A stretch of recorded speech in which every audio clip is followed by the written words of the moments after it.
Glória a Deus.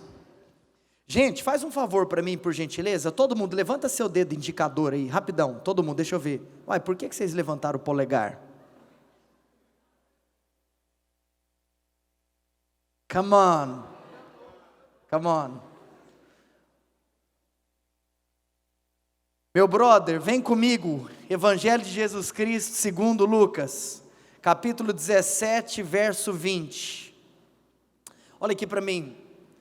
Você sabe, nós sempre temos a tendência de andarmos muitas vezes por aquilo que ouvimos.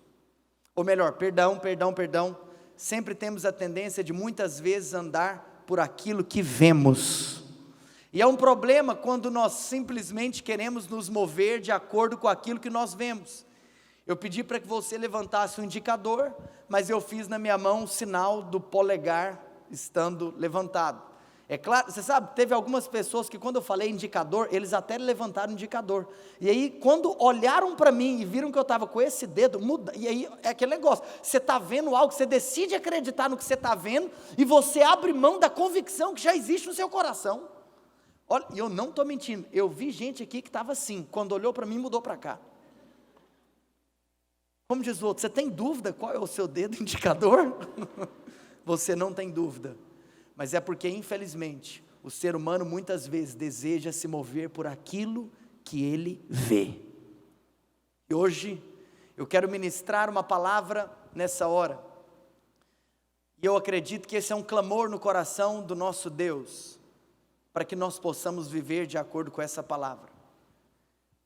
Quero ministrar a respeito de nós manifestarmos o reino de Deus. Diga comigo, manifestando o reino de Deus.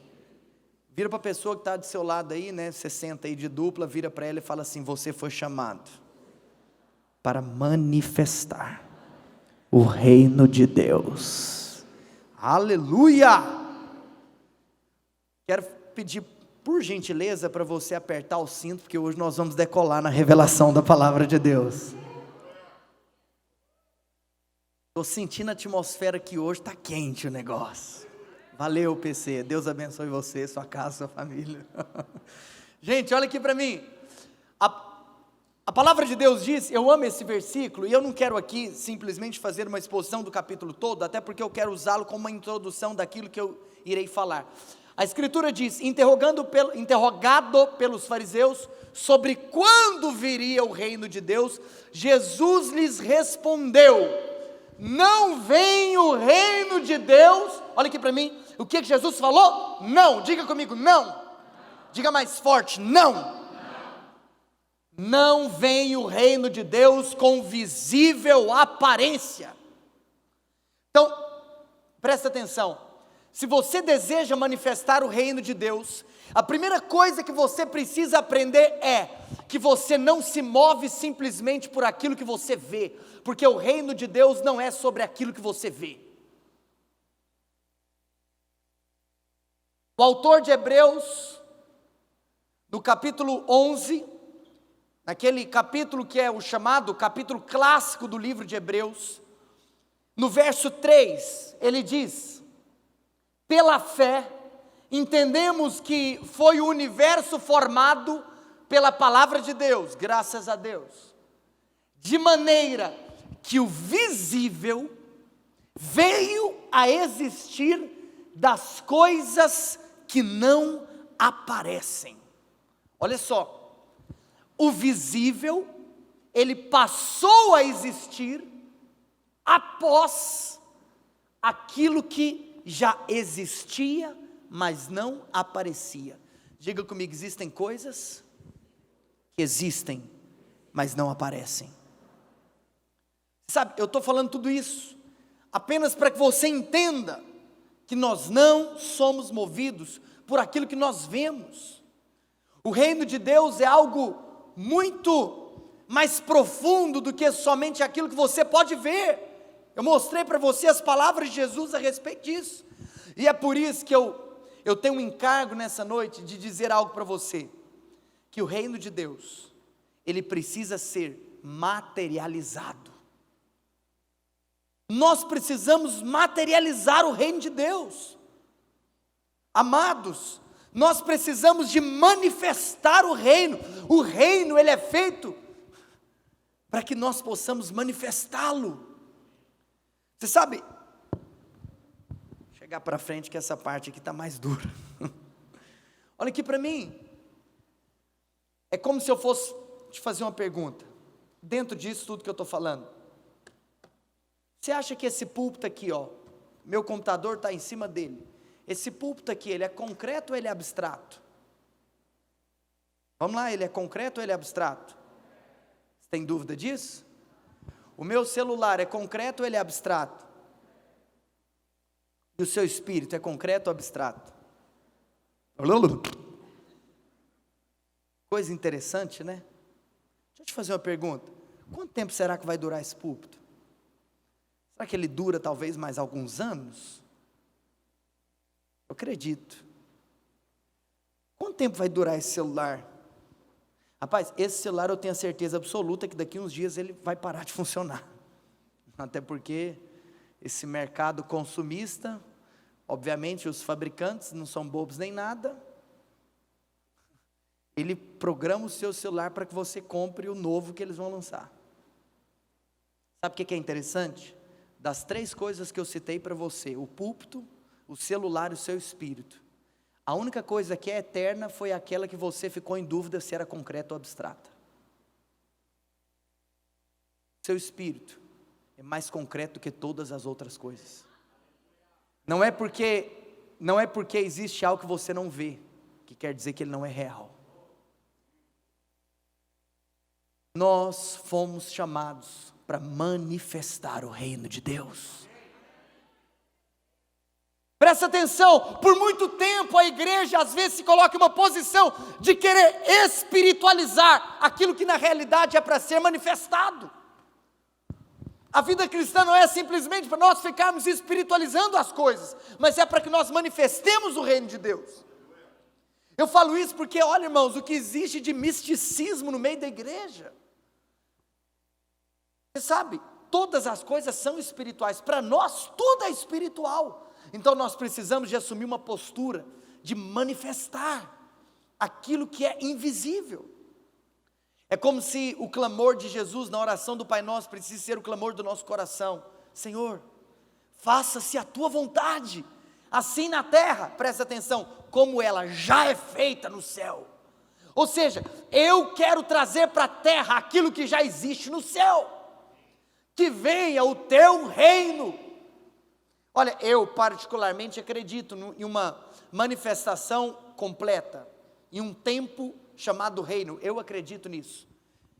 Agora, eu tenho a convicção que mesmo que ainda não é chegado esse tempo, que nós já estamos aqui como agentes do reino, e é por isso que nós precisamos de nos mover como pessoas que estão de fato sendo representantes desse reino aqui na terra. Nós não somos daqui. Nós temos a convicção de que um dia tudo aquilo que eu e você acreditamos vai acontecer. Meu irmão, Deus está convocando uma geração que não vai só espiritualizar, mas que vai manifestar. Olha aqui para mim. Olha, nós precisamos de começar a nos preocupar em construirmos. Construção. Você sabe, se existe algo que Deus tem falado no meu coração nesse último tempo é construção. Talvez seja a palavra que o Senhor mais tem ministrado ao meu coração nessa estação que eu estou vivendo na minha vida. É tempo de construir. Construir, construir, construir. Não é simplesmente, olha, irmãos, às vezes nós ficamos assim, querendo defender posicionamentos, expressar opiniões, debater ideologias, quando nós às vezes conversamos demais e fazemos de menos. Não é simplesmente sobre você querer debater do ponto de vista de defender algo que você já pode viver na prática, aquilo que você acredita. É um tempo de nós construirmos. Eu ia falar isso mais para frente da palavra, mas eu vou falar agora logo. Você sabe, nós estamos vivendo um tempo muito difícil. Talvez a geração de maior inversão de valores de toda a história da humanidade tem sido a nossa. aquilo que a vida inteira o ser humano cresceu aprendendo que era errado, a nossa geração inventa de falar que está certo. E aquilo que para nós era a maior obviedade da terra, que era algo errado, agora é o seguinte: quem fala que isso é errado, meu amigo, você vai ser preso. Meu Deus, que mundo é esse? Aonde que isso vai parar? Mas presta atenção, por mais que todas essas atrocidades tenham acontecido, o que nós vamos fazer mediante a isso? Você sabe, eu acredito que nós devemos nos posicionar, sim, mas existe algo mais profundo do que o nosso posicionamento, é a nossa construção. Mais profundo do que só aquilo que eu defendo a respeito da família, é como eu estou construindo a minha família. Você está entendendo? Mais profundo do que o que eu poderia defender de como tem que ser a igreja do Senhor, é como eu estou construindo a igreja que o Senhor me confiou nas mãos. Você está me entendendo? Esses dias eu estava pensando em algo, meditando. Você pega até essas atrocidades aí que acontecem no mundo. Sabe o que é interessante? Você olha para aquele povo satânico, porque eu preciso falar a verdade aqui com você, eu não vou ficar rodeando. Olha para os muçulmanos, para a região islâmica, eles estão vivendo uma mentira. Olha aqui para mim, sabe o que é interessante? A maioria das coisas que eles não acreditam, não tem o poder de entrar na casa deles. Vou falar de novo, a maioria das coisas que eles não acreditam, por mais que o mundo possa estar levantando uma bandeira, que eles não querem viver desse jeito, mas posso te contar uma coisa? Por mais que está o mundo inteiro defendendo isso, rapaz, na casa deles essa ideologia não entra. Você sabe muito bem, o plano de, entre aspas, governo do mundo islâmico, é através da família. É aquele negócio, nós estamos tendo filho, nós estamos criando os nossos filhos com base nos valores que nós acreditamos. Esses caras estão se espalhando no mundo. Está entendendo o que eu estou querendo dizer? Vou contar uma coisa, você não acha homossexual no meio islâmico. Sabe por quê? Porque o pai ensina o que ele tem que viver. Eu estou te dando um exemplo seguinte, nós podemos defender, mas nós temos que tomar cuidado, às vezes achar que é mais importante defender do que construir. A construção é muito mais importante. Você sabe que o problema é que muitas vezes, em nome da defesa, às vezes algumas pessoas vão combater um erro, e sabe o que elas, olha, infelizmente eu preciso ser honesto com você, sabe o que tem acontecido muito nos nossos dias? Pessoas, em nome de uma defesa daquilo que está errado, acabam cometendo um outro erro. Mas por mais que eu tenha usado a expressão nossos dias, isso não é de agora. Você tem que tomar muito cuidado na defesa de um erro, para você não cometer um outro erro. Eu me lembro de quando Judas traiu Jesus, e vendeu Jesus por 30 moedas de prata. Você lembra daquela cena de quando Judas vem, beija Jesus, mas além disso, os soldados estavam ali para prender Jesus. Pedro, naquele momento, com todo aquele ímpeto de personalidade que você sabe muito bem que ele tinha, você lembra o que Pedro fez? Pegou a espada, na orelha do soldado, lembra disso? Aquele soldado se chama Malco. Sabe o que é interessante? O que aqueles caras estavam fazendo em prender Jesus, estava certo ou estava errado? Certo ou errado, gente? Concorda comigo que estava errado? Mas eu te pergunto, a atitude de Pedro foi certa por causa disso? Mas Pedro, presta atenção, vamos raciocinar. O coração de Pedro era defender contra o erro, mas ele acabou cometendo outro erro. Olha, deixa eu dizer algo para você, presta atenção, que aí você vai entender o quanto a construção é mais importante do que a defesa. Você sabe, Pedro, quando nós estudamos Atos na igreja, no começo da igreja, você se lembra que Pedro era o líder da igreja, sim ou não? Por isso que até mesmo a igreja católica considera Pedro como o primeiro papa. Por quê? Porque pelo que aconteceu em Mateus, no capítulo 16, na cidade de Cesareia de Filipe, quando Pedro falou, tu és Cristo, Filho de Deus vivo, naquele momento Jesus falou, Pedro, e sobre essa pedra eu edificaria a minha igreja. Em outras palavras, Pedro começou a igreja começou em Pedro. Então Pedro, ele representa, ele é um símbolo da igreja. Sabe o que acontece? Presta atenção, aquele soldado Malco era o símbolo do mundo. Muitas vezes, algumas atitudes que os cristãos, que a igreja tem em querer defender algo que está errado, pode ser que muitas vezes nós acabamos cortando a orelha de Malco. Sabe o que Jesus fez? Jesus foi lá, pegou a orelha e recolocou a orelha naquele soldado, sim ou não? Por quê? Porque Jesus está falando, igreja, toma muito cuidado, em coisas que você quer espiritualizar, ao invés de materializar, você acaba cortando a orelha do mundo para ouvir o meu evangelho. Você entendeu o que eu estou falando? Jesus cola a orelha do soldado, porque muitas vezes a igreja, em nome da defesa, acaba cortando a orelha do mundo. Por isso que eu estou falando, presta atenção, mais importante do que a defesa é a construção. O Senhor nos chama para materializar e manifestar o reino de Deus.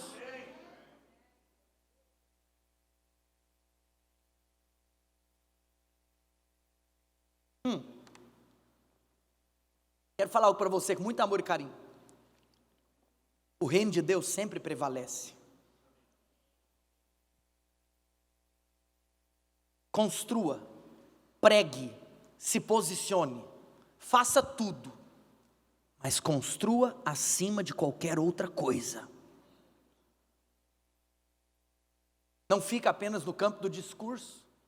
Gente, dizer algo para vocês, o reino de Deus sempre prevalece. O reino de Deus prevaleceu contra o Império Romano. O reino de Deus prevaleceu contra todos aqueles impérios que se colocaram contra ele. Stalin, olha, o reino de Deus prevaleceu contra os comunistas. Stalin certa vez disse na Praça Vermelha, eu vou acabar com o cristianismo. E ironicamente, sabe o que aconteceu anos depois? A primeira sociedade bíblica na União Soviética era na antiga casa de Stalin. Em outras palavras, Deus tem senso de humor. Boca, Stalin. Todos aqueles que tentaram derrubar o reino de Deus passaram, mas o reino de Deus permanece eternamente. Sabe por quê? Porque embora o reino é invisível, ele é mais real do que o que você está vendo na frente da palma da sua mão. Nós somos chamados para servir e trazer uma visão de reino ao mundo. E olha, irmãos, olha aqui para mim, quero ser muito honesto com vocês. Nós como igreja, daqui a pouco eu vou falar sobre isso, nós precisamos de ter esse coração de trazer a visão de reino. Olha aqui para mim, eu sou pastor de uma igreja local, eu acredito na igreja local, aproveitando que eu abri uma. Eu não acredito nessa conversa fiada de você servir a Deus sozinho na sua casa, isso é mentira. Não tem isso escrito na sua Bíblia. Olha aqui para mim, agora, eu também tenho a consciência de que a edificação da igreja que nós somos chamados para fazer, não está relacionado a simplesmente nós queremos levantar a bandeira da nossa denominação, como se nós sempre estaremos certos e o resto do mundo está errado. Nós somos chamados para edificar um reino. Nós somos uma parte do reino, nós não somos todo o reino. Você está entendendo o que eu estou dizendo? Daqui a pouco eu vou falar mais sobre isso, mas olha aqui para mim, você quer manifestar o reino de Deus? Então eu vou ser bem honesto com você, existem 3 coisas, que quando você vive dessa maneira, você vai manifestar o reino de Deus.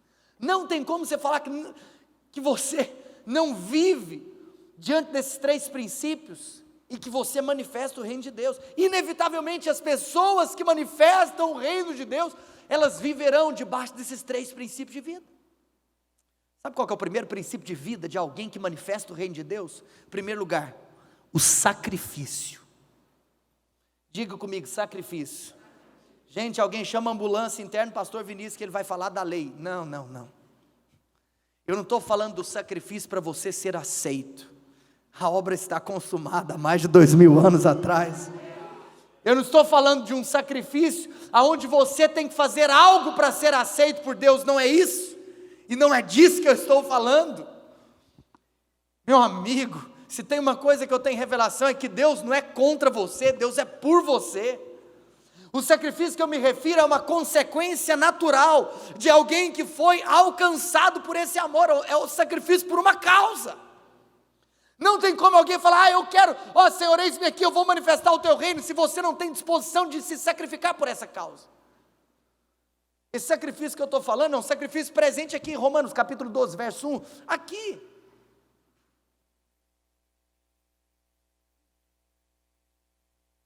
E Paulo está falando aos romanos: rogo-vos, pois, irmãos, pelas misericórdias de Deus, que apresenteis o vosso corpo por sacrifício vivo, santo e agradável a Deus, que é o vosso culto racional. Presta atenção, todos nós aqui estamos racionalmente cultuando a Deus.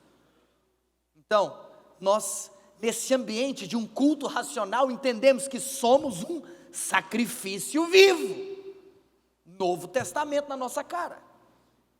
Presta atenção, deixa eu falar algo que talvez, pode ser que você nunca se atentou. Vem comigo, o salmo mais famoso da palavra de Deus. Qual que é o salmo mais famoso da palavra de Deus? Salmo 23. Você sabe que uma das óticas que nós podemos olhar para o Salmo 23 é como se fosse uma jornada de um cristão. O Salmo 23, como um todo, ele pode nos ensinar a respeito de uma jornada inevitável da vida de um cristão. O Salmo 23 começa com um versículo, talvez um dos mais famosos da palavra de Deus: o Senhor é o meu pastor. Olha aqui para mim, a vida cristã, ela sempre começa na revelação mais básica e fundamental de que você necessita de um pastor, de que você não tem o poder de se salvar. Esse pastor, ele foi o seu salvador. Quando que a vida cristã começou? A sua vida cristã começou no dia que você entendeu que você estava lá morto nos seus delitos e pecados, e ele foi lá e salvou você. E ele foi lá e fez por você o que você não tinha poder ou condição de fazer por você mesmo. Você quer saber quem é o homem, quem é o Senhor? Você sabe, eu vejo tanta gente, enfim, eu vou construir. Eu vou construir. Olha aqui para mim, presta atenção. Irmãos, imagina uma cena, né? Deus me livre de uma cena dessa, mas só para que haja uma ilustração didática na sua cabeça. Uma criança que não sabe nadar, cai dentro de uma piscina funda. Ou seja, inevitavelmente, ela vai se afogar. Ela não sabe nadar. Então, vou te contar uma coisa: por mais boa que essa criança seja, por mais comportada que essa criança seja, por mais educada que essa criança seja, não existe nada dentro dela, ou que ela possui, que tem o poder de tirá-la daquela situação. Sozinha ela não vai dar conta, talvez, de nadar até a borda, de sair da piscina, ela não vai. Para essa criança ser salva, um adulto vai ter que parar de fazer o que ele estava fazendo, vai ter que pular naquela piscina e ir de encontro com aquela criança, que pode ser a mais educada do mundo e a mais comportada do mundo, mas o comportamento dela não tem poder de salvá-la. Acho que alguns já entenderam o evangelho aqui nessa ilustração. Presta atenção. Você sabe, por isso que religião é aquilo que você faz, e cristianismo é aquilo que ele fez. Essa é a diferença fundamental da religião e do cristianismo. A vida cristã começa nisso, você entender, cara, eu era essa criança afogando. Ele se despiu da sua glória, ele desceu lá na lama que eu estava perdido, eu estava me afogando, em outras palavras, eu estava morrendo, ele me salvou, meu Deus do céu. Ele é meu pastor. Gente, presta atenção, isso é a coisa mais básica e fundamental do cristianismo. Você ter revelação da sua pequenez e ter revelação da grandeza de Deus. É você ter revelação de que tudo é por causa dele, de que não há nada em mim, é tudo dele. Ele é o único exaltado. O Senhor é o meu pastor. Ele é meu salvador, ele é meu pastor. Em outras palavras, ele é meu pastor por quê? Porque é ele que cuida de mim. Vou contar uma coisa que você tem, olha, oh meu Deus, por mais que você pode ser um camaradinha tão joia, mas se ele não cuidar de você, você está enrolado. Ele cuida de mim, ele cuida de você, ele cuida de nós, ele é o nosso pastor. Oh papai, obrigado. E depois, você sabe, se você continua, você vai perceber, e ele me faz repousar em pastos verdejantes, ele me leva para junto das águas de descanso, ele refrigera minha alma. Olha, Isso é muito poderoso também, porque depois que você tem um encontro com esse Salvador, com esse pastor, que você reconhece que você precisa dele, aí você também, você sabe, você conhece essa face de Jesus. É como se você pega isso que eu acabei de ler, você pode lembrar também daquilo que Jesus fala no capítulo 11 do Evangelho de Mateus: vinde a mim, todos os que estáis cansados e sobrecarregados, que eu vos aliviarei. Em outras palavras, me dá o seu fardo, toma o meu é leve, o meu é suave. Irmãos, isso é poderoso.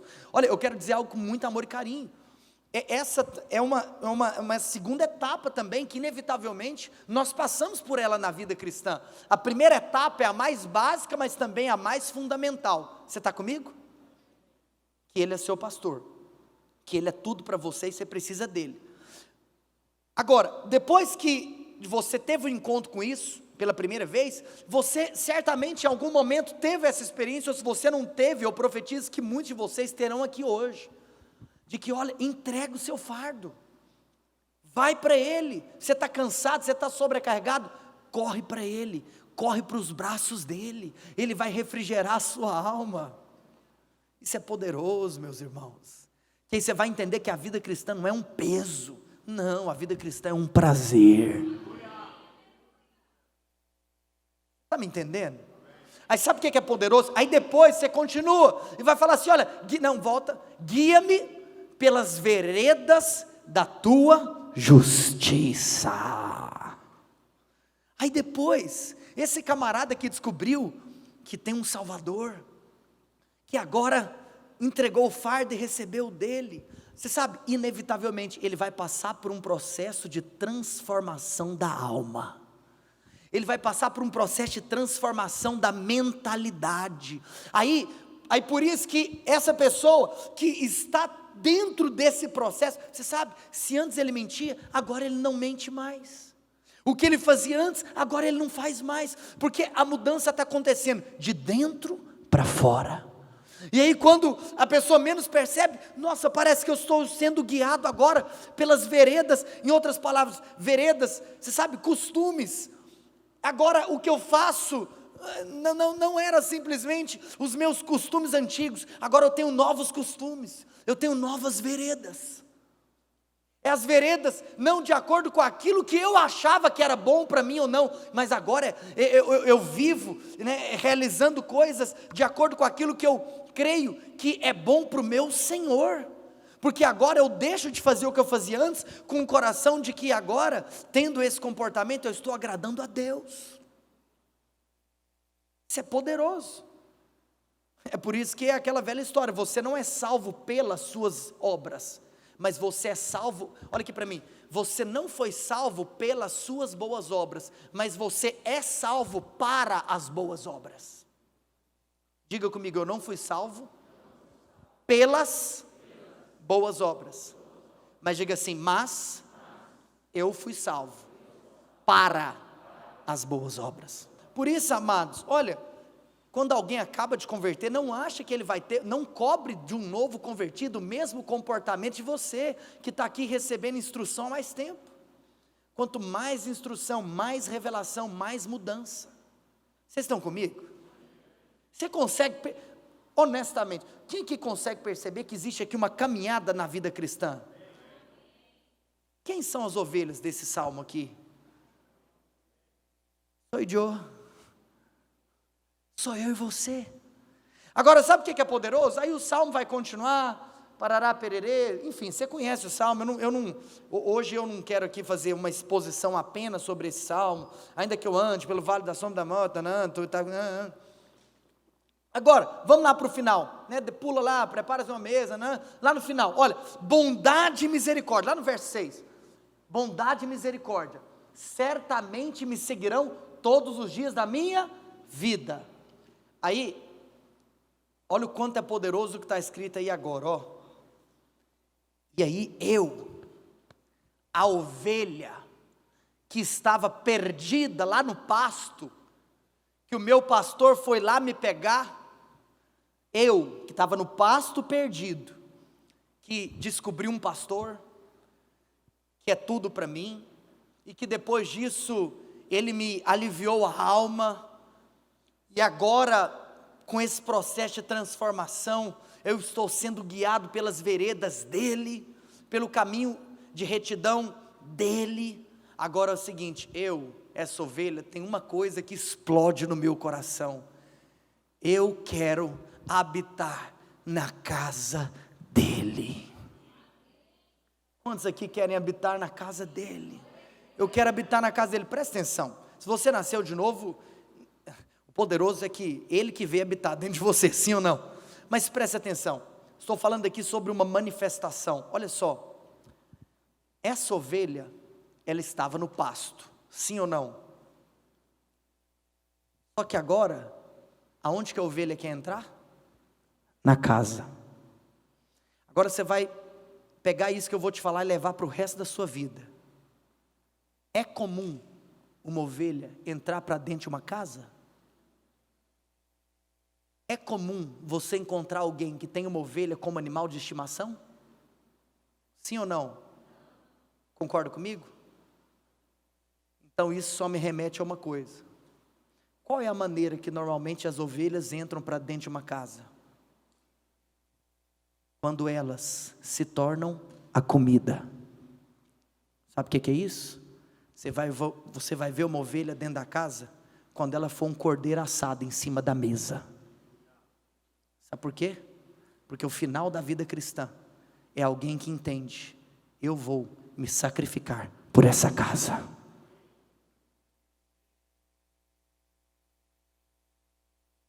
Se eu vou habitar nessa casa, então é o seguinte, eu vou me sacrificar. Porque uma ovelha, quando ela entra dentro de uma casa, é porque ela mesma é a comida. Pega o que eu te falei lá no início. Eu não estou falando aqui de um sacrifício para você ser aceito. Eu estou falando aqui de uma resposta inevitável a um amor que você recebe. Você se torna o sacrifício. Em qual aspecto? Eu irei me sacrificar por essa causa. Sabe quem são aqueles que manifestam o reino de Deus? São aqueles que decidem se sacrificar por essa causa. Já dizia, se você não tem uma causa para morrer, então também talvez você não tenha motivo para viver. O principal combustível da vida é a sua causa da morte. Sabe o que é interessante? Vivemos uma geração onde as pessoas lá fora estão se matando de trabalhar. Por quê? Porque a causa deles é o dinheiro. Mas no final das contas, todas as pessoas que estão vivas estão morrendo por alguma causa. É interessante porque talvez você já ouviu essa expressão: nossa, eu estou me matando de trabalhar. Nossa, olha, eu vou te falar com muito amor e carinho: Deus não te chamou para você morrer pelo seu trabalho. Não estou falando que trabalhar é ruim, então não. Trabalhar, se tem algo que é de Deus, é o trabalho. Mas o trabalho não pode ser sua vida. Porque se o trabalho for sua vida, em outras palavras, é porque eu já entendi o que é sua vida. É o que você recebe como consequência do trabalho. As pessoas estão se matando para trabalhar, porque elas estão dispostas a morrer pelo dinheiro. Qual é a causa que você está se matando por ela? Existem homens e mulheres de Deus que estão sendo o cordeiro, o sacrifício, por uma causa: o reino de Deus. O que é poderoso? Todos os apóstolos que andaram com Jesus, os homens que fundaram a igreja neotestamentária, você sabe que dos 12, com exceção de João, os 11 morreram como mártires, porque eles tinham um motivo para entregar as suas próprias vidas. Nós temos uma causa. Aqueles que se sacrificam, inevitavelmente, terão condições de manifestar o reino de Deus. Não é só isso, mas já é um bom começo. Olha, amados, sabe que quando você fala em sacrifício, você fala de processo. Muitas vezes nós passamos por processos nas nossas vidas. Gente, deixa eu falar algo para você. Você quer ver o quanto que eu estou falando é real? Eu estava ouvindo algo que para mim fez muito sentido. Você pode perceber que é como se na nossa vida existem 4 camadas, e eu vou até dar um exemplo prático para você daqui a pouco. Primeiro, a camada mais rasa da vida é a camada do desejo. Você tem um desejo por algo, um desejo por alguém. Mas sabe qual que é a segunda camada depois do desejo? A segunda camada depois do desejo, inevitavelmente,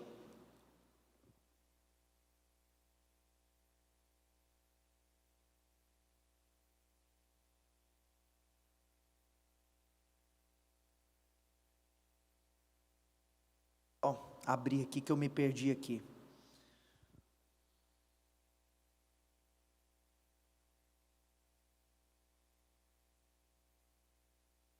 A primeira camada é a camada do desejo. Mas depois, esse desejo, ele sempre vai se transformar em uma aliança. Ou melhor, você pode perceber que quando realmente alguém deseja, vamos colocar, em vez de falar algo, eu vou falar com relação a alguém. Você começa a gostar de uma pessoa, você começa a desejar essa pessoa. Se o seu desejo é genuíno, você vai acabar, colocando uma aliança no dedo dessa pessoa. Porque depois da camada do desejo, vem a camada da aliança. Mas sabe o que é interessante? Você vai perceber uma coisa, que quando se fala de aliança, não tem como se falar de aliança sem se falar de amor. E aí você começa a entender que existe o amor, que é o amor mais maduro. Olha aqui para mim, o amor maduro não é o amor vinculado ao desejo, mas é o amor que está relacionado com a resposta. Então, por exemplo, hoje, eu amo mais a minha esposa do que no dia que eu a conheci. Mas será que eu estou falando simplesmente de um prazer carnal de atração? Não, eu estou falando de uma resposta que eu tenho mediante a pessoa dela. Olha aqui para mim, a camada mais rasa é o desejo. Mas depois, se o desejo se transforma em aliança, você vai perceber que só existe uma maneira de você sustentar uma aliança, que é através do amor. Olha, você sabe, eu tenho 7 anos de casado, e eu fiz uma promessa, querendo ou não eu fiz, quando eu estava ali no altar, que eu falei, eu vou ser o seu marido, até que a morte nos separe. Se Jesus não voltar, somente a morte pode nos separar. Agora vamos ser honestos, o que vai sustentar essa aliança que eu fiz? É a minha decisão de amar. Não é? E nós não estamos falando aqui no dia que eu acordei e achei ela linda e maravilhosa e aí é tudo mais fácil. Não, você sabe que existem os dias maus, sim ou não, casados? Mas é nesse dia que você decide amar, porque um dia você fez uma aliança. Ou seja, você não é mais um menino que se move apenas pelo nível do desejo. Ah, eu não quero mais saber dessa pessoa. Por quê? Porque eu parei de gostar dela. Menino, você está no desejo até hoje. Olha aqui para mim, se a primeira camada é o desejo, a segunda é a aliança, o terceiro é o amor. Deixa eu te contar uma coisa, o amor maduro, ele inevitavelmente sempre será um amor sacrificial. A quarta camada é o sacrifício. Em outras palavras, eu estou colocando um exemplo, por exemplo, de um homem e uma mulher, certo? O homem começa gostando da mulher e vice-versa, depois ele se casa com ela, durante o casamento ele percebe, rapaz, eu vou ter que amar, e a maneira mais profunda dele expressar esse amor, é através de uma vida sacrificial, é eu abrindo mão das minhas vontades, para eu permanecer casado com você. Por isso, olha aqui para mim, a maneira mais profunda de alguém demonstrar o amor, inevitavelmente, é através do sacrifício. Eu amo o versículo que nos ensina que Ele provou o seu amor por nós. Como? Qual foi a prova do amor dele por mim e por você? Tendo Cristo morrido na cruz, no meu e no seu lugar. Ou seja, é o sacrifício que atesta o amor. Aí eu te pergunto, o amor dele foi evidenciado pelo sacrifício dele. Embora eu não faça isso para eu ser aceito, porque eu já sou alvo do amor dele, inevitavelmente, o meu amor, ele é atestado pelo meu sacrifício. Olha aqui para mim. Eu sei que, eu estava falando para você, eu vou voltar nesse raciocínio. Eu sei que quando nós falamos de sacrifício, às vezes nós falamos de processo. Nós temos que nos submeter aos processos. Irmãos, deixa eu dizer algo para você. Na realidade, deixa eu te fazer uma pergunta. O que é mais valioso? A uva ou o vinho? O que é mais valioso? Sabe qual que é a diferença da uva e do vinho? Porque o vinho, ele é o resultado do processo da uva. Sempre aquilo que passa por um processo se torna mais valioso. Você tinha a uva, mas, brother, essa uva foi esmagada. Essa uva, ela foi fermentada. Existe todo um processo até se tornar o vinho. O vinho acaba sendo mais valioso. Presta atenção, gente, olha aqui para mim. Tem gente que acha, eu estou esperando Deus me dar a minha promessa. Presta atenção, a sua promessa já está pronta há mais de 2000 anos atrás. O negócio é que você não quer se submeter ao processo até você chegar até ela. Porque presta atenção, Deus, ele é tão bom para conosco, que ele, olha, presta atenção, a promessa já está lá, reservada para você. Mas se você se você recebe a promessa sem passar pelo processo, você não vai suportar a promessa. Olha aqui para mim, o processo ele sempre serve para te ensinar a suportar a promessa. Porque as promessas de Deus, elas têm um peso no mundo espiritual. E os processos, inevitavelmente, eles serão a escola de Deus na sua vida. O sacrifício nos fala de processo. Mas para que você tenha condições para viver a promessa. Ei, tem gente que ainda não tem condição de viver a promessa. Se a promessa chegar hoje, meu amigo, como os outros, você vai cair para trás, você não dá conta. Aí, ou seja, isso só nos remete a uma coisa. Sabe o que eu e você temos que ter? Humildade. Sabe, se você tem, olha, se você entende isso, você vai entender que nem sempre você tem que ficar buscando pelo milagre. Como assim, pastor? Eu não tenho que buscar pelo milagre. Sempre, presta atenção. Falando aqui de uva, de vinho, lembrei de algo, olha só. Jesus um dia ele transformou a água em vinho. Isso é um milagre. Quando você tem uma água e transforma em um vinho, isso é um milagre. Mas o problema é que algumas pessoas estão pedindo milagre, quando na realidade elas não possuem água, mas elas possuem uva. Presta atenção. Se Deus já te deu a matéria-prima, você não precisa do milagre, você só precisa submeter ao processo. Você está me entendendo? O milagre é para transformar a água em vinho, não a uva. Vou parar por aqui, porque nós temos outros 2 pontos. Ei, você quer manifestar o reino? Eu quero habitar na tua casa, eu sou ovelha, eu quero ir para a mesa, Senhor. Eu tenho uma causa, isso vai me fazer manifestar o reino. Mas em segundo lugar, o Evangelho de Jesus segundo João. Projeta para mim, por gentileza. Capítulo 17, verso 20. Deus falou muito comigo nesse texto. Olha aqui para mim, por gentileza. Estou partindo para o fim. João capítulo 17, verso 20. A Escritura diz: não rogo somente por estes, mas também por aquele, olha só, por aqueles que vierem a crer em mim, por intermédio da sua palavra. Verso 21. A fim de que todos sejam, presta atenção, Jesus aqui está falando para os discípulos, a fim de que todos sejam um, e como és tu, o Pai, em mim, e eu em ti, continua, também sejam eles em nós, para que o mundo creia que tu me enviaste. Diga assim: para que o mundo creia que tu me enviaste. Em outras palavras, olha aqui, você quer manifestar o reino? Você quer manifestar o reino? Você quer que o mundo creia nisso que nós temos, nisso que nós carregamos? Você quer que o mundo creia nesse evangelho? Esse evangelho que está aqui dentro de mim, esse evangelho que está dentro de você, você quer que o mundo creia nele? Jesus já falou que dia que o mundo vai crer nele. O mundo vai crer nele no dia que nós formos um, assim como ele é um com o Pai. Olha aqui para mim. Se A primeira maneira de você manifestar o reino é através do sacrifício. A segunda maneira de você manifestar o reino é através da unidade.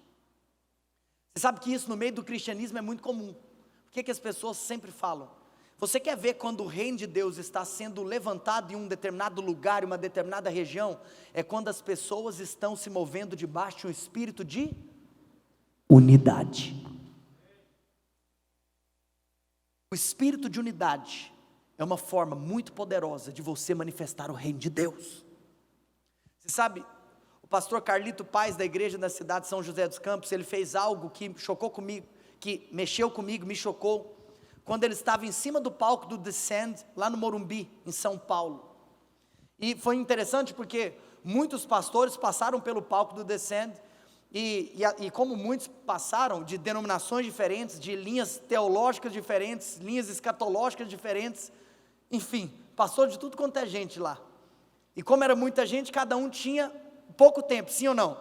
E o Descend era um evento, um movimento, que não era simplesmente de uma bandeira denominacional, mas era de fato uma representação da unidade do corpo.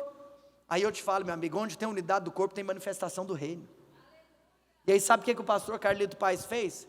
Ele virou lá, o Morumbi estava lotado, e ele virou e falou assim, olha, ele falou assim, ó, como aqui tem muita gente de muitos lugares diferentes, eu vou contar até 3, e eu quero que você me fala, ei, presta atenção, olha o que ele fez, eu não vou fazer isso porque aqui não vai dar certo. Ele falou assim, eu vou contar até 3 e eu quero que você me fala de qual igreja você pertence, porque se eu pedisse todo mundo ia falar Emaús, graças a Deus. Presta atenção, olha aqui para mim, como o evento decente tinha gente tudo quanto é lugar, o que aconteceu? Ele falou, 1, 2, 3, aí cada um gritou o nome da igreja que pertencia. Imagina, 60 mil pessoas gritando um monte de nomes diferentes. Eu te pergunto, alguém entendeu alguma coisa? Alguém entendeu alguma coisa? Aí depois que ele fez isso, ele falou assim, agora eu vou contar até 3, e você vai falar aquele que você serve, que morreu na cruz por você. 1, 2, 3, todo mundo gritou o quê? Sabe o que aconteceu? Todo mundo entendeu o que eles estavam falando. Presta atenção. Sabe que dia que nós vamos manifestar o reino? Volta lá para o versículo. Jesus falou, você sabe que dia que o mundo vai crer? Olha aqui para mim, o mundo vai crer no dia que nós formos um. No dia que nós gritarmos a mesma coisa, o mundo vai entender. Gritemos Jesus, gritemos a cruz, gritemos o evangelho, não gritemos, irmãos. Olha, eu quero falar algo para você com muito amor e carinho. Muitas vezes algumas pessoas acham que unidade está relacionado ao ajuntamento de pessoas iguais. Olha aqui para mim, unidade não é o ajuntamento de pessoas iguais, unidade é a mesa dos diferentes. Unidade é a capacidade de você conviver com uma pessoa diferente que você, mas porque você e ela estão listadas no mesmo exército. Isso serve em todos os níveis. Pastor, no nível da localidade, isso se aplica? Claro que se aplica. Nós como igreja local, o Senhor nos chama para sermos um. Mas eu posso te contar uma coisa? Esses dias eu estava na casa de um irmão, estava conversando, rolando de rir. Eu falei, cara, eu vivo um rolê muito doido, muito maluco. Vocês sabem, eu amo ser pastor, então minha vida é estar na casa dos irmãos. Sem exagero, toda semana eu sento com pelo menos 10 pessoas da nossa igreja, toda semana, sem exagero. E eu posso te contar uma coisa? Rapaz, que loucura isso aqui, porque aqui tem gente diferente pra caramba. Vocês não têm noção as loucuras que a gente tem aqui no nosso meio. Você não tem noção os biotipos dos cidadãos que estão aí sentados do seu lado, você não tem noção. Rapaz, aqui tem de tudo. Mas gente, eu não estou mentindo, tem de tudo mesmo. Mas olha aqui para mim. Nós vamos ser um. Porque unidade é a mesa dos diferentes. Mas isso não é apenas para nível da localidade, irmãos. Nós seremos um com as igrejas dessa cidade. Sabe, eu vou te contar uma coisa. Já está no meu cronograma de vida. Eu vou começar a convidar alguns pastores de igrejas aqui de Goiânia para tomar um café da manhã. Escuta o que eu estou te falando. Deus tem colocado no meu coração. Eu quero fazer alguns movimentos de unidade com igrejas dessa cidade. Escuta o que eu estou falando, nós como igreja, nós não vamos ter apenas os nossos eventos, nós vamos fazer eventos juntos com outras igrejas dessa cidade. Eu estou te contando isso, porque Deus já me deu essa direção no coração. Sabe por quê? Porque nós somos do mesmo reino. Eu quero manifestar o reino. Ei, presta atenção. Não precisa abrir lá, porque meu tempo já se esgotou, e toda vez eu me empolgo assim, Jesus, gente, vocês me perdoam, né, gente? Ezequiel capítulo 37, rola um negócio muito doido. Cara, Deus manda o profeta lá no meio daquele vale de... Lembra da visão que Deus deu? Ezequiel capítulo 37, a visão do vale de ossos secos. Um profeta de Deus teve uma visão de um monte de ossos secos e um vale. E aí você lembra que Deus olhou para ele e falou assim, profeta, ei, profetiza sobre esse vale de ossos secos. E aí depois que ele começa a profetizar, uma coisa muito doida acontece. A palavra de Deus fala que começou um barulho, porque era cada osso procurando o seu osso. E enquanto cada osso procurava o seu osso, tinha-se ali então um barulho muito forte. Aí depois Deus ainda falou, agora continua, profetiza a carne. Ele profetizou a carne, veio o ligamento, aquela coisa toda, parará, pererê. Depois profetiza o Espírito, e ele profetizou o Espírito, e aquela coisa toda, no final das contas, aquele profeta tinha um exército. No final das contas, aquilo que antes era um vale de ossos secos, havia dado origem, forma a um exército. Mas presta atenção, cara, tem algo que mexeu comigo, porque você tem noção o que significa cada osso procurar o seu osso? Conecta comigo que aqui está o princípio. Seu corpo ele é formado de vários ossos diferentes, sim ou não? Naquele momento que cada osso tinha que procurar o seu osso, não era aquele negócio assim, eu quero procurar o osso que é igual eu sou um osso. Não, se eu não gosto não, porque você é diferente, eu quero aquele que é igual eu. Aí talvez você sei lá, talvez será que o osso do meu dedo indicador da mão direita é igual o osso do dedo indicador da mão esquerda? Eu não sei se é não, mas se for, se esse osso aqui resolvesse se juntar com esse aqui, não ia dar certo. Ou seja, o osso ali, ele não estava procurando o osso que era igual a ele estava procurando o osso que era diferente, mas que tinha o poder para o completar. Você está me entendendo? Sim ou não? Teve uma vez que eu fiz uma postagem sobre, eu me lembro que eu escrevi uma legenda lá, eu e a Érica fomos, acho que dar um curso de noivos e tal, e eu tirei uma foto, escrevi um texto que eu estava falando sobre, que muitas vezes, né, as pessoas falam assim, né, com pessoas que são solteiras, rapaz, você tem que conhecer o fulano, porque, rapaz, você foi feito para ele, porque, não, vocês dois são igualzinhos. Entendi, então você acha que um casal vai dar certo porque são iguaizinhos. Aí eu estava brincando na legenda, que eu falei, cara, estava minha foto dela ensinando sobre casamento.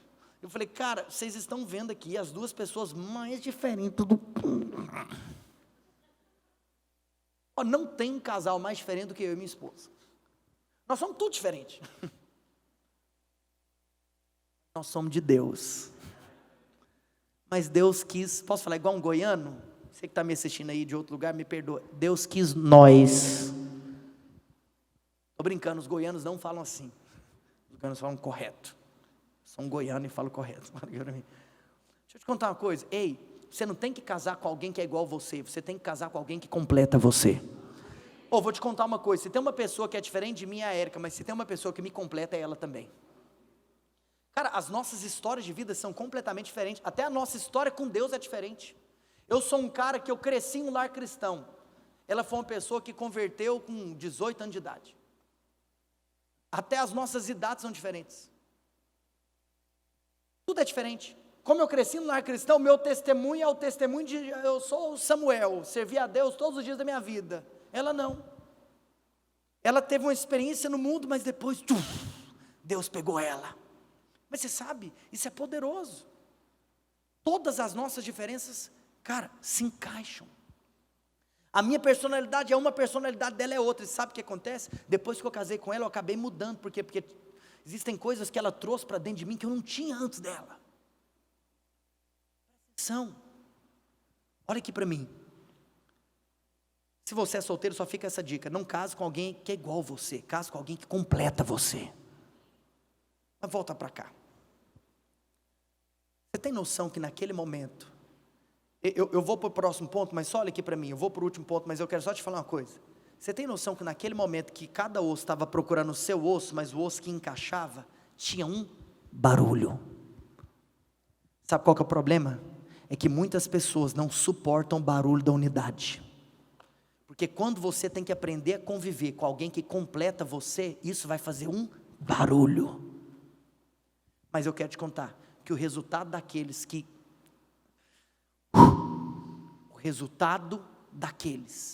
que aceitam o barulho do osso se ajuntando com o seu osso, é que no final, Deus vai dar para ele um exército. Irmão, não precisa abrir não, mas Salomão fala em Provérbios capítulo 17, verso 17. Todo tempo você tem um amigo, mas é na angústia você faz seu irmão. Você sabe, tem gente que é o seguinte, cara. Sabe por que você não tem amigo de verdade? Porque você nunca permitiu passar pelo processo de que esse amigo no dia mau se faça seu irmão. Você sabe, tem gente que vive sozinho, mas é aquele negócio, filho. Na primeira contrariedade, ninguém aqui dessa igreja gosta de mim, estou procurando outra igreja. Vou ser sincero, com muito amor e carinho. Nós estamos começando a igreja, tem um monte de gente que nos visita por N motivos, e tem um monte de gente que saiu de outras igrejas por N motivos. Olha aqui para mim, quero só te falar algo com muito amor e carinho. Eu não sei qual foi o motivo que você saiu da sua igreja, mas se não foi um motivo espiritual para sair dela, mas então, se você está procurando uma igreja para entrar, entre por um motivo espiritual, não por um motivo natural. Não estou preocupado com quem que vai entrar aqui, eu estou preocupado com aqueles que Deus quer que esteja aqui. Sério, cara, é tanta gente que fica mudando de igreja por conta de, no final das contas, você não quer saber de ser um com quem é diferente de você.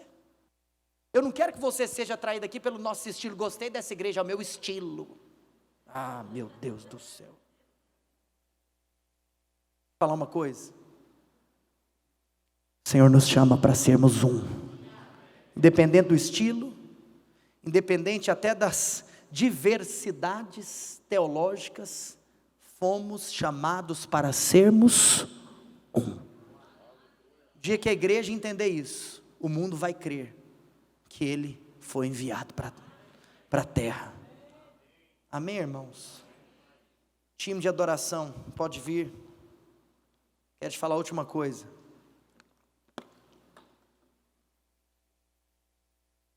Diga comigo sacrifício. Diga comigo unidade. Mas você sabe, a última coisa, para você que deseja manifestar o reino, você precisa entender e aqui, por favor, eu quero que você venha comigo, que no final eu vou falar uma frase que vai fazer muito sentido para você. Intimidade. Diga comigo, intimidade. Fala assim, sacrifício, unidade e intimidade.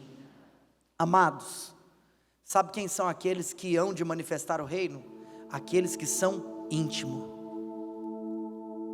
Nós queremos manifestar o reino dele, presta atenção. Em outras palavras, você quer me representar?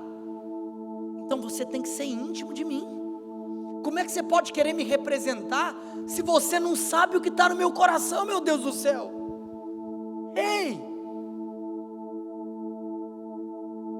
Nós só representamos pessoas que nós conhecemos o coração. Mas e se eu não conhecer o coração? Você pode até achar que você está representando, mas quando as pessoas olharem para você, vai saber que você não tem nada a ver com fulano ou com Beltrano. Ei, se nós estamos aqui para manifestar o reino, nós precisamos de conhecer o coração do rei. Sabe quem são aqueles que manifestam o reino? São aqueles que conhecem o coração do rei.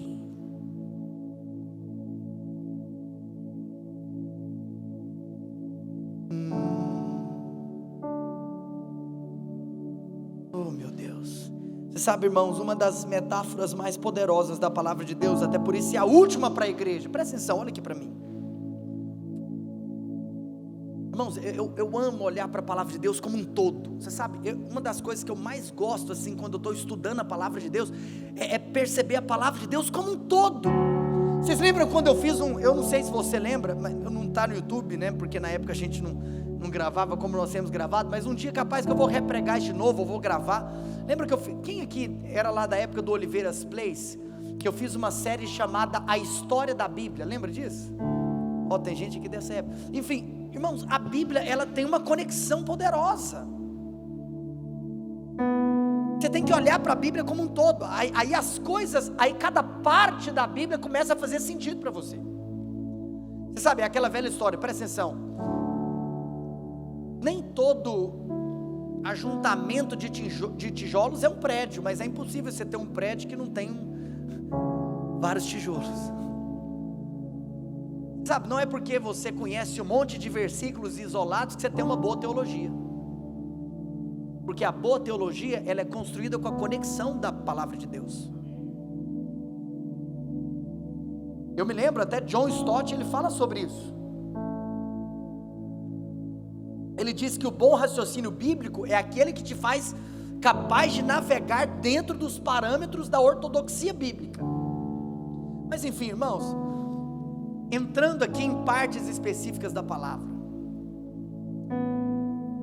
existem tantas metáforas maravilhosas, até mesmo com relação à igreja. Você sabe, eu me lembro que Paulo fala para nós que nós somos o corpo para o Filho. A igreja é o corpo de Cristo, sim ou não? Então você vê, para o Filho a igreja é o corpo.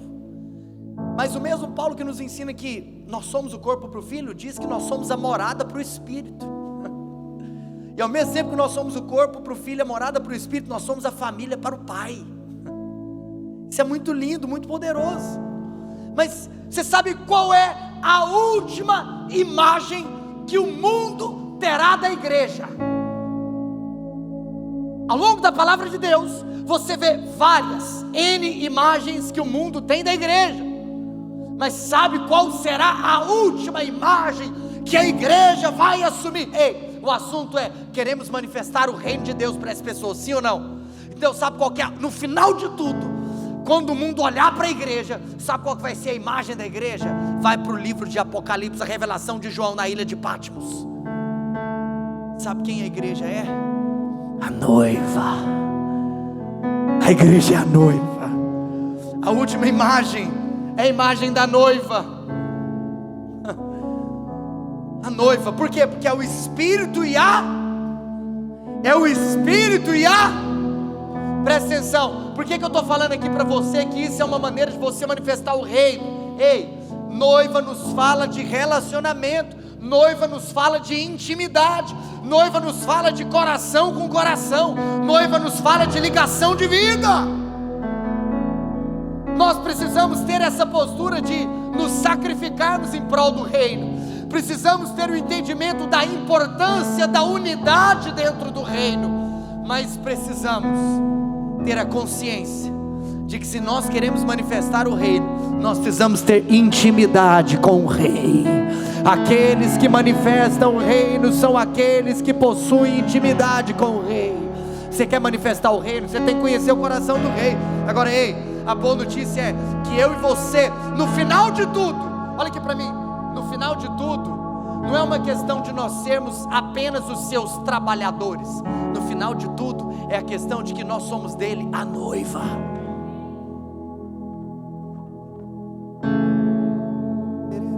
Jesus, oh Espírito Santo de Deus. O último texto que eu quero ler com você, Evangelho de João, capítulo 14. Irmãos, eu amo esse texto. Já cantei ele várias vezes. A escritura diz: não se turbe. Eu vou ler aqui na minha Bíblia enquanto você lê em cima. Não se turbe o vosso coração. Crede em Deus e crede também em mim. Na casa de meu pai há muitas moradas. Se assim não for, eu vou teria dito, pois eu vou. Segura igreja. Eu vou preparar-vos um lugar. E quando eu for e vos preparar lugar, eu vou mas eu voltarei e vos receberei para mim mesmo, para que onde eu estou, estejais vós também. E vós sabeis o caminho para onde eu vou. Disse-lhes Tomé: Senhor, não sabemos para onde vais. Como saber o caminho? Respondeu-lhe Jesus: I am, oh, I am. Eu sou o caminho, a verdade e a vida. The way, the truth and the life. Aleluia. Ninguém vem ao Pai senão por mim. Ei, deixa eu dizer algo para você. Olha aqui para mim, você sabe? Os estudiosos acreditam que Jesus era provavelmente bilíngue. Jesus, ele falava tanto hebraico, aramaico, quanto também Jesus falava grego. Mas para você entender o que está rolando aqui nesse texto, você tem que pensar que Jesus aqui está falando para os judeus. Então olha só, a maneira como esse texto está sendo recebido pelo público-alvo. Você sabe que se tem uma coisa que nós precisamos de conhecer para interpretar as santas letras, é de que nós temos que saber a intenção do autor. Então presta atenção, a intenção de Jesus usar esse texto, obviamente vai se relacionar com a maneira com a qual o seu público-alvo vai receber o texto. Vocês estão comigo ou vocês ficaram perdidos? Jesus está falando para os judeus.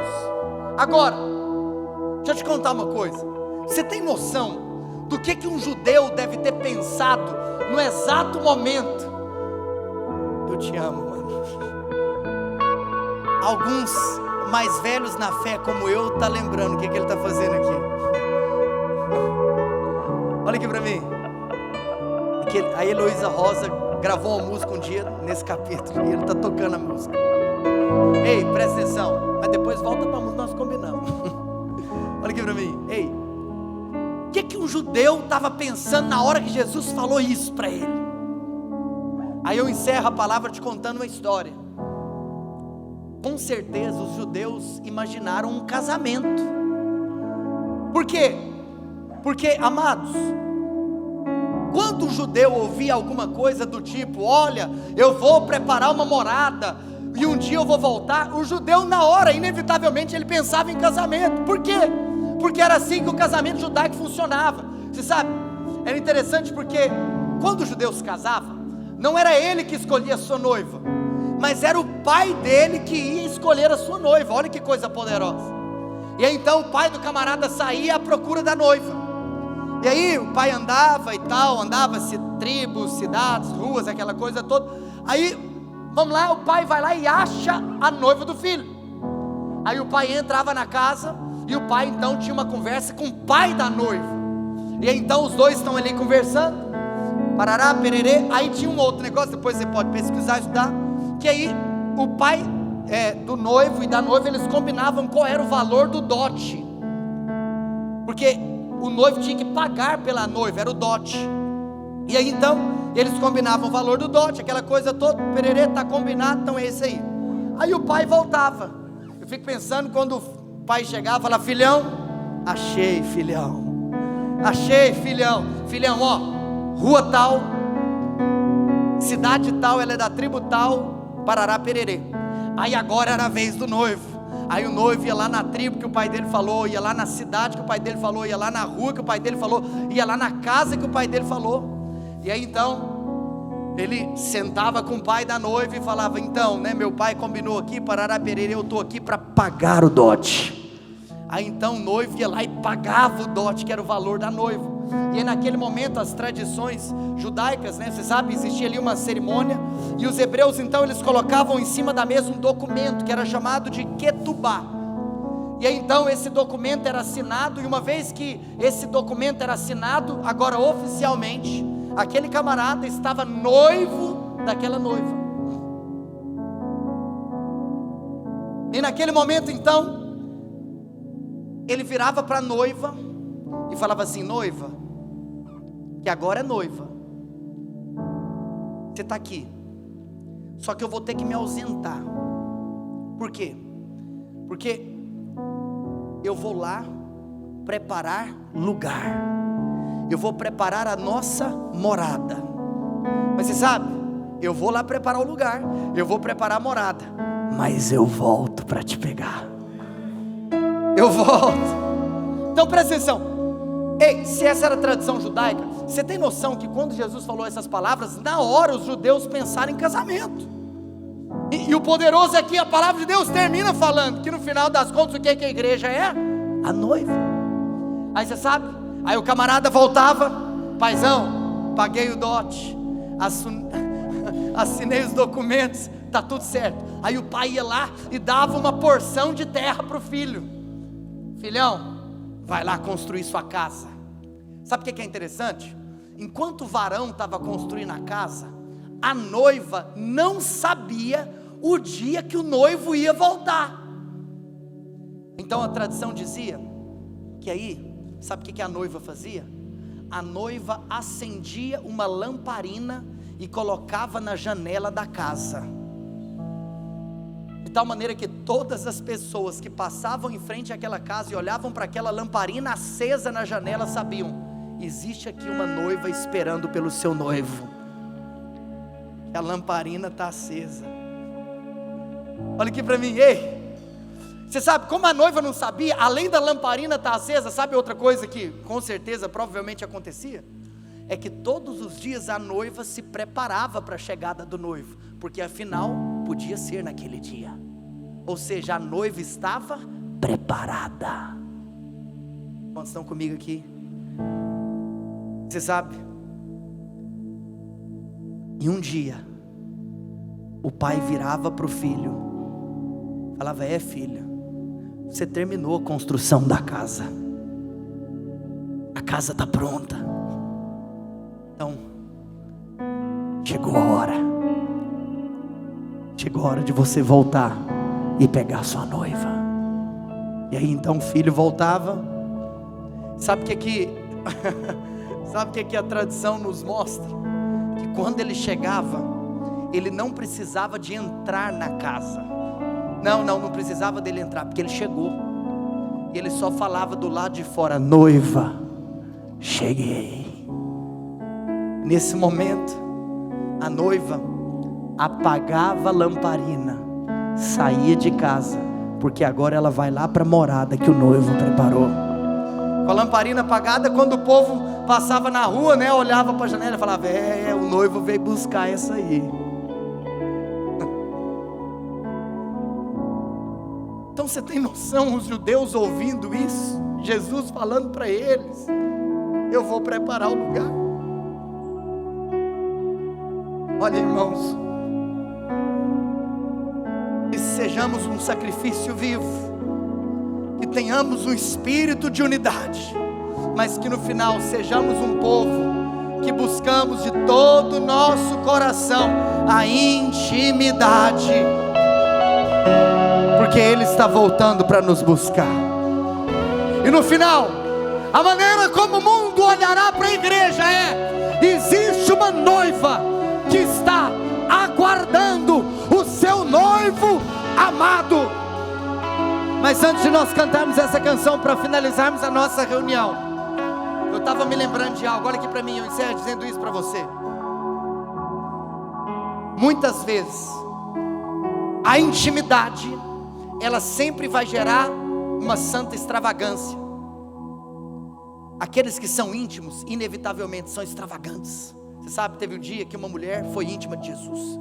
Ela foi tão íntima, mas tão íntima, que ela decidiu quebrar um vaso de nardo puro, de alabastro, que custava 300 denários, o salário inteiro de um ano. Cara, no dia que ela fez isso aos pés de Jesus, sabe o que aconteceu?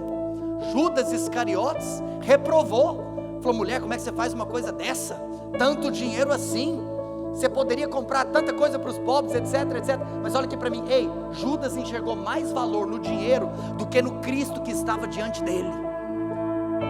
Mas sabe por que eu estou dando esse exemplo para você? Em primeiro lugar, não importa se as pessoas criticarem a sua intimidade, é isso mesmo. Quanto mais íntimo você é, mais você é doido por Ele. E quanto mais você é doido por Ele, mais as coisas dessa terra começam a ficar sem valor para você.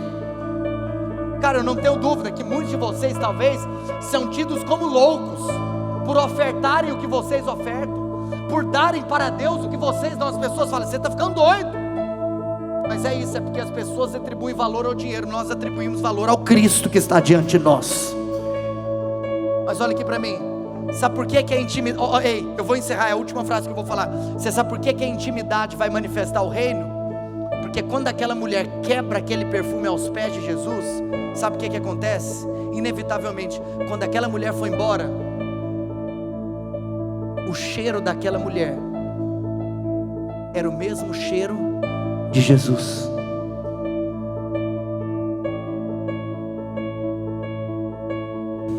As pessoas íntimas derramam perfume, as pessoas de fora as julgam como loucas, mas no final das contas, o íntimo sai com o mesmo cheiro. Sabe o que é isso? É que quem aí eu fico pensando, se aquela mulher passasse, imagina, a cena acabou, a mulher foi embora, aí depois a mulher vai e passa em um lugar, Jesus passa em outro lugar. Imagina Jesus indo embora dali daquela casa, Jesus passando por alguns determinados lugares. Aí eu fico pensando, imagina se por uma ocasião do destino, naquele dia, é só um exemplo que eu estou dando, por favor, é uma ilustração didática. Se Jesus passasse por um determinado lugar, e depois aquela mesma mulher passasse por aquele lugar, quando as pessoas olhassem para aquela mulher, o que elas iam testar? Rapaz, essa mulher tem o cheiro dele, eu conheço esse cheiro, parece que é o cheiro de outra pessoa. Olha aqui para mim. Sabe por que a intimidade manifesta o reino? É porque se você é íntimo, você tem o mesmo cheiro. E aí sabe o que isso vai acontecer? Que quando alguém que conviver com você no seu trabalho, quando alguém que conviver com você nos seus almoços de família, vai virar para você e vai falar: mas que cheiro é esse? Parece que você tem um cheiro diferente. Porque sabe qual que é o seu cheiro? Não é o seu cheiro, é o cheiro dele, é o cheiro do perfume. Sabe por quê? Porque a intimidade faz com que o reino seja manifesto. Você pode aplaudir o nome do Senhor Jesus? Fique de pé onde você está. Nós vamos encerrar essa reunião. Deus está levantando um povo que tem um coração de se sacrificar.